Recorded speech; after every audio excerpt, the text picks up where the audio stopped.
Харц 4 будет выплачиваться даже в случае поздней подачи документов. Получатели пособия Харц 4, подавшие документы слишком поздно или вовсе пропустившие срок их подачи, все еще имеют право на получение пособий в рамках СГБ-2 Харц 4. Такое решение принял Федеральный социальный суд в Касселе. Индивидуальные предприниматели также могут получить свой доход льготами Харц 4. Для этого они должны предоставить в Центр занятости официальную информацию о доходах и расходах своего бизнеса.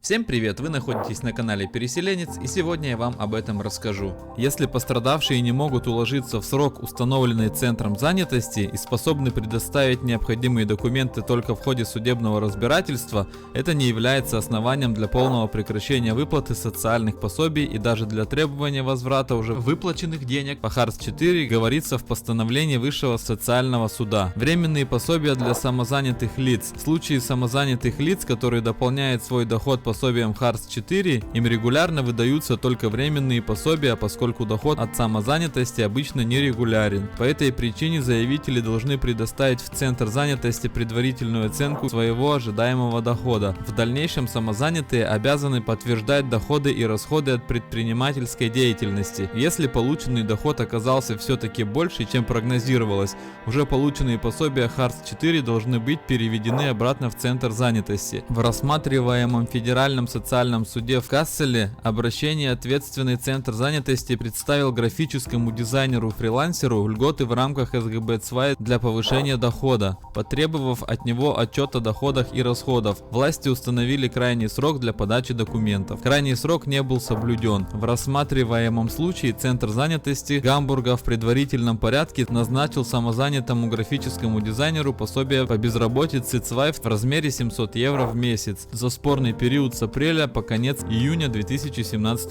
года. Позже, когда власти попросили женщину предоставить доказательства доходной и расходной статей из ее бизнеса, получательница пособия Харц 4 сначала просто проигнорировала требования. Центр занятости посчитал это нарушением обязанности сотрудничать и отменил предварительное решение о предоставлении пособия СГБ-2. В результате женщине пригрозили возвратом пособий Харц 4, которые она получала до сих пор. Только после подачи жалобы в суд она предоставила требуемые доказательства своего сложного финансового положения. Региональный социальный суд Гамбурга постановил, что женщина имеет право на пособие по безработице 2 в размере 637 евро в месяц. Центр занятости возражал. По мнению Центра занятости, решение было некорректным, поскольку необходимые документы были представлены уже в ходе апелляционного производства. Согласно закону, если требуемые бумаги поданы слишком поздно, Центр занятости имеет право полностью отменить помощь. По данным ведомства, только в Гамбурге на рассмотрении находится около 300 подобных исков. Харц 4 для самозанятых лиц. Однако БСГ вынес решение в пользу истца. Это правда, что администрация должна иметь возможность принять окончательное решение по иску о выплате пособия и безработице 2 и таким образом создать правовую определенность. Для этого власти могут также устанавливать сроки. Однако в соответствующем правовом положении о претензии на получение пособия по безработице 2 не только четко оговорено, что несвоевременная подача документов может привести к полной потере помощи. Поскольку юстиция все же представила документы в ходе судебного разбирательства, пусть и с опозданием, ее просьба о получении пособия была удовлетворена. Вот такая была сегодня статья. Пишите обязательно, что вы думаете по этому поводу. Подписывайтесь на канал, ставьте лайк этому ролику. И всем пока!